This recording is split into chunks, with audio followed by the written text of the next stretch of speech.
Hello everybody, welcome back to my channel, or welcome if you're just now joining me. My name is Desiree's Tell here on YouTube, and today I'm going to be creating a 12 by 12 layout in my daughter's friend's scrapbooking album that I'm going to give to her for her birthday. So being that I only have a small time frame in my scrapbooking room, I really have to plan it and kind of prepare myself so that way I can make the most of it. And the first thing I did was I prepped everything as far as what papers I wanted to use, and then I kind of glued the scrap paper that was the very first paper that I pulled, which is that chevron colorful page that you see here. And I glued that down on a white piece of paper. And when I did that, it kind of reminded me of a Polaroid, and that kind of set off where I wanted to go in the direction.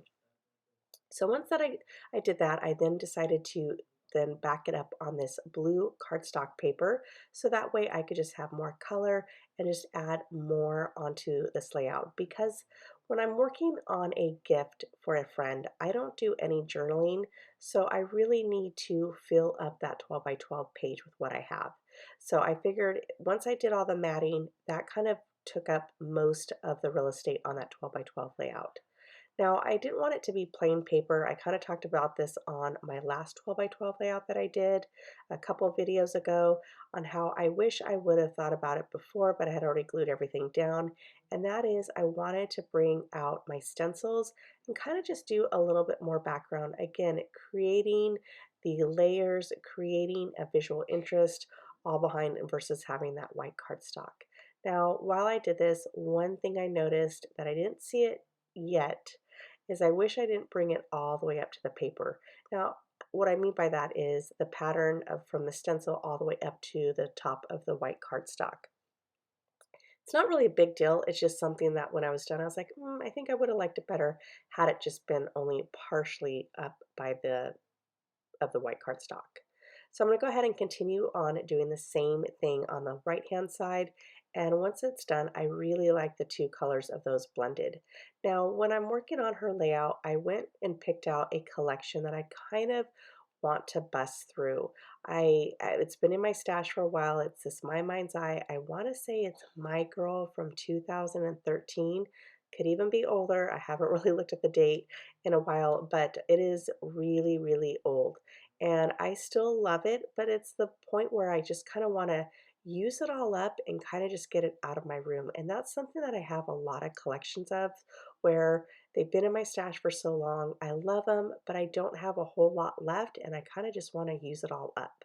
So I then went back into the collection that I had and looked through some stuff, and I found this scrap piece of paper, which you all know me. If I can use it, I will definitely not, or if I can use it, I won't get rid of it.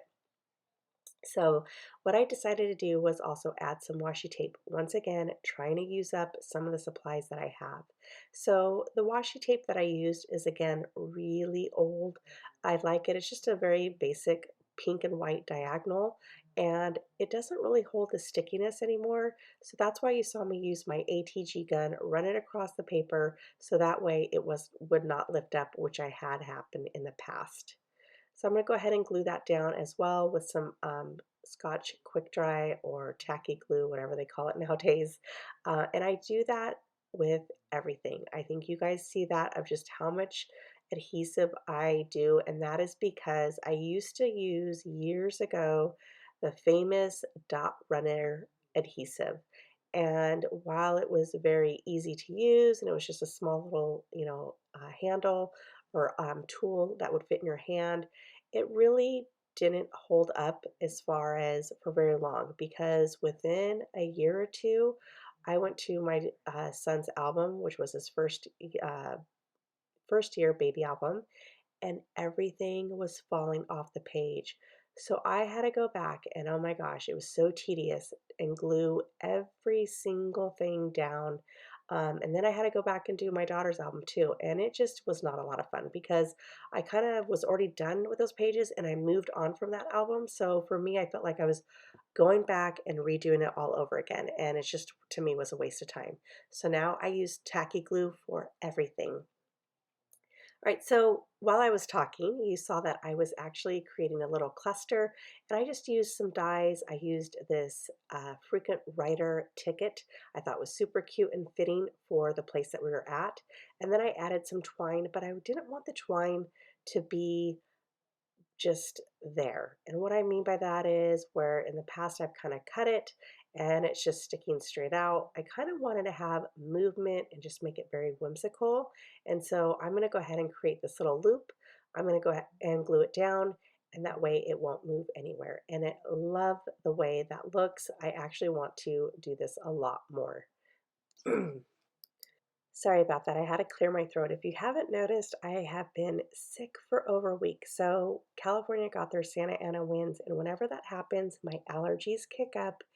And lo and behold, after the allergies, are still sticking around, I then turn into a like sinus infection cold, and it will last me for a good couple of weeks. And the winds right now are picking up again, so I'm like, I don't know how long this will last for me, but bear with me while I do this voiceover.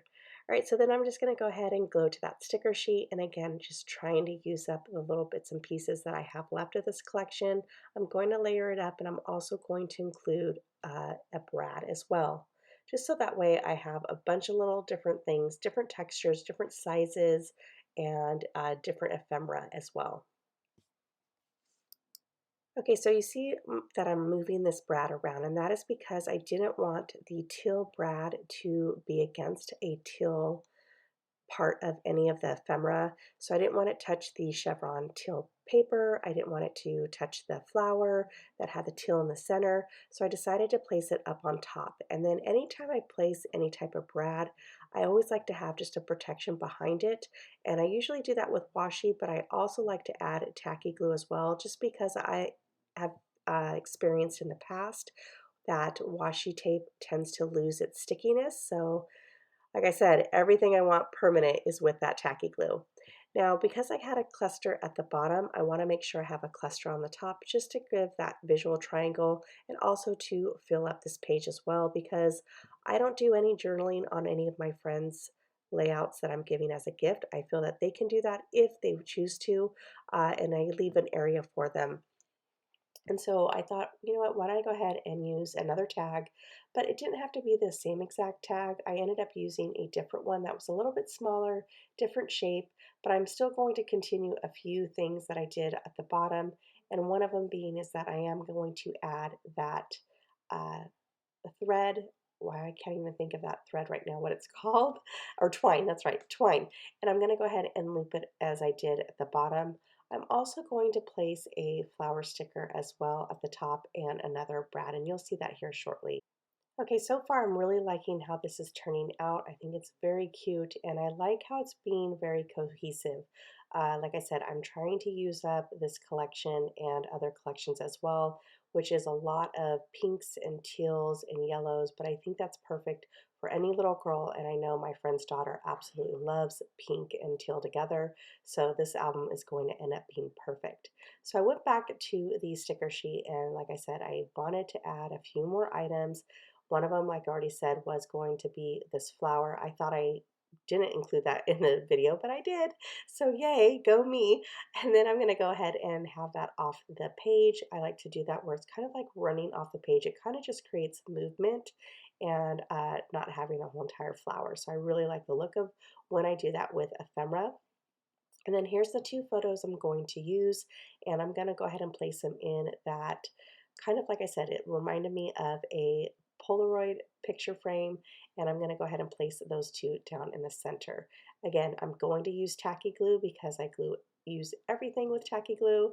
That way, no, she doesn't experience the same thing that I did, which is falls off after less than a year. But now that I put the photos down, I'm realizing I just needed a little something. And I don't try to be too permanent whenever I add that glue down. I always try to keep at least the edges free so that way I'm able to tuck a few things under, which you see what I'm doing here. So I just cut that flower in half and just again added that perfect layer. And once I knew that I definitely wanted to have that there, that's when I'm going to go ahead and glue that down as well. I think this is the point where I kind of say goodbye. I wave to everybody and I think this is it, but I off camera will show you how I added just a few more brads. All right, everybody, that is my layout. I do hope you enjoyed this video. If you did, please give it a thumbs up. And if you're new to my channel, I do hope you can consider subscribing. I would love to have you here, and you all have an amazing day. Bye.